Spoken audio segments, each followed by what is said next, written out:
पद्मावती है ना, हाँ, ये रानी इनका पद्मावती जौहर हुआ है जो ना।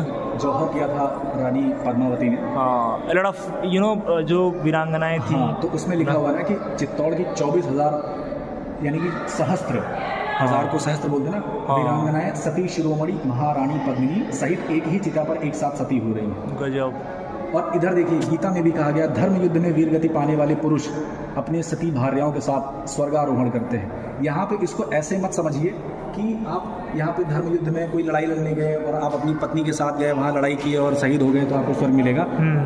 ये चीज़ नहीं बता रहा है। भगवद गीता में लिखा हुआ है तो कुछ तो इसका डीप कारण होगा। हाँ, वो तो यहाँ होगा। पे इस जो युद्ध बताया गया है वो आपका जो दैनिक जीवन है, आप दैनिक जीवन में जो युद्ध लड़ रहे हैं, चाहे वो वासना हो, चाहे लालच हो, क्रोध हो, मोह हो, उन सारे युद्ध में किसके साथ? अपनी भार्याओं के साथ, अपनी पत्नियों के साथ में। अगर आप अपनी पत्नी के साथ में ये सारे जीवन के दुख दर्द सह रहे हैं, उस युद्ध में हैं, हाँ। तो अगर आप अच्छे से उस युद्ध में अपना पार्टिसिपेशन कर रहे हैं, उन सारी कुरीतियों से, उन सारे नेगेटिविटीज से लड़ते हुए आगे बढ़ रहे हैं, तो निश्चित ही आप स्वर्गारोहण करते हैं। अब यहाँ पे स्वर्ग का मतलब ये नहीं है कि कोई आसमान के ऊपर 7वें तल पे कोई जगह है वहाँ आपको मिलेगा। स्वर्ग क्या बोला गया कि एक ऐसा स्टेट जब आप लिबरेट हो जाते हैं, जहाँ पे आपको सुख ही सुख होता है, शांति ही शांति होती है, और वो धरती पे भी संभव है। धरती पे आप संपूर्ण शांति अगर आपके पास है तो वो स्वर्ग ही है। इसीलिए इंसान कहता है कि अगर घर सबका अगर सही है, संपूर्ण है, घर के लोग अगर सज्जन हैं, तो घर अपना घर ही स्वर्ग होगा। गुड।